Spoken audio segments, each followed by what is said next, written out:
Good afternoon, and thank you for coming. My name is Bradley Reider, and I'm here today to talk to you about the drinking culture in this country and the drinking age that has resulted from our perception of alcohol.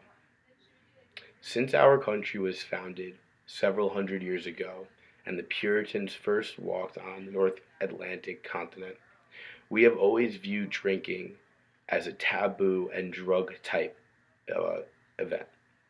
The Puritans felt that alcohol was toxic and that no one should drink it ever. This early philosophy is what has dictated many of our modern day policies regarding drinking and the age at which we allow our citizens to drink. We as Americans do not consider alcohol part of our everyday culture, but instead continue to view it as a drug and taboo. The result is alcohol is considered more rebellious to all of our youth, and because of that, it results in teenage binge drinking and teenage binge drinking related accidents. More and more underage kids are participating in illegal drinking and even drunk driving today because of the fact that drinking is viewed as a rebellious act. Americans initially decided that the way to alleviate this problem is to raise the drinking age from 18 to 21 to potentially combat teenagers drinking. This seems like a very prudent solution. If you raise the drinking age, how are they going to get the alcohol? And in turn, how are they going to be able to drink illegally and participate in illegal activities? The bottom line, however, was that this is a naive and outdated policy that needs to be changed. The culture of our country has changed, and alcohol needs to be considered more inclusive and less drug-like if we truly want to move on from our troubled past of teenage drinking and driving. Throughout the world, we are considered one of the only civilized nations with a drinking age that is over 18. According to Griggs, over several hundred years ago, the Puritans coming to America, that philosophy, that debate is what stemmed this alcohol issue. So why are we still basing our policies off of what people thought hundreds of years ago in a very extreme viewpoint, nonetheless?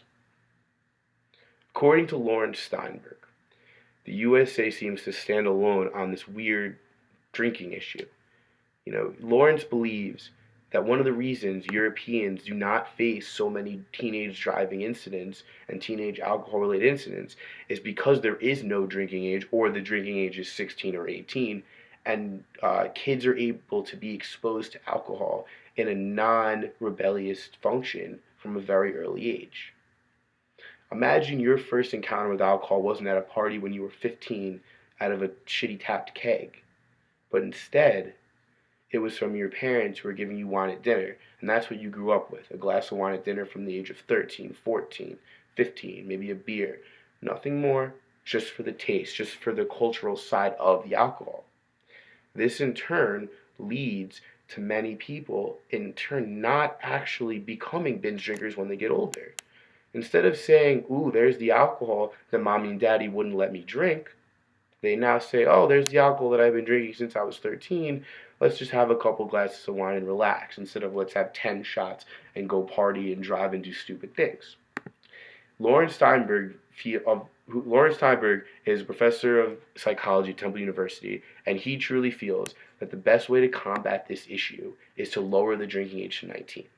Obviously, we're not Europe, and having a drinking age of 16 isn't plausible for us. We're not in a society that would allow us to federally mandate that that's the proper drinking age. It's too young for most people, and most people wouldn't be able to maintain the responsibility required. But lowering the drinking age to 19 allows you many different various advantages that come with it instead of keeping the drinking age at 21. Steinberg argues that one of the main advantages is the fact that we could potentially feel a little bit of this European-esque view towards alcohol. If we start to integrate alcohol as more of an everyday type thing and less of a taboo act, people will be less likely to binge drink. So instead of having a high school kid say, "Oh, I gotta wait until I'm 21 and out of college to start drinking," if it's at 19, they might be less inclined because it's more of a, "Oh, you know what? It's coming up in the near future. I don't necessarily need to start doing that at the age of 15." This idea may not make a lot of sense with other people, but the most important fact is the age of 19 is chosen very specifically. Drunk driving is truly the number one issue when it comes to teenage drinking. It's one thing for teenagers to drink, it's another for anybody who's been drinking to get behind the wheel of a car. Having the drinking age of 19 allows college campuses to be able to handle their drinking issues, which I'll get back to, but it also prevents high school students from easily obtaining the alcohol. If we restrict it at 19 instead of 18, it prevents the older classmates from buying for the rest. So there's the high school issue. From the college perspective, lowering the drinking age from 21 to 19 allows the universities complete control over how they handle their alcohol policy. As of now, it is very difficult for university officials to govern their student body's drinking because half of their student body is legally able to drink while the other half is not. But everyone's still doing it. So what does that mean? Well, the students who are not 21 and are not of age and legally able to drink are forced to drink in secret, rapidly, in basements and dorm rooms and other sketchy areas.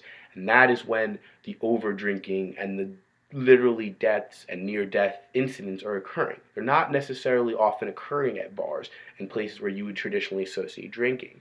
They're occurring in people's houses, in apartment buildings, and places where underage students are able to drink and feel the need to drink rapidly because they don't know when their next drink will be in the night. If universities are able to allow the majority of their student bodies to drink, it'll be easier for them to govern whether or not they drink safely. We need to stop pretending in our country that just because something is illegal, people won't do it. That clearly isn't working. People under the age of 21 are drinking, and they're drinking often. Instead of trying to pretend like our system in place is working, we need to have an entire culture change. We need to allow the people who are responsible for governing these teenagers and young adults the resources that they need to properly make sure they're doing whatever it is they're going to do in a safe manner. We need to stop being arrogant. This audacity that college universities can stop kids from drinking with student violations and misdemeanors is a joke.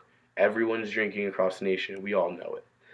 America needs a culture change, and a good start would be to lower the age of drinking from 21 to 19 and allowing a proper culture change to occur and people to truly feel like they're living in a nation that's sophisticated and civilized.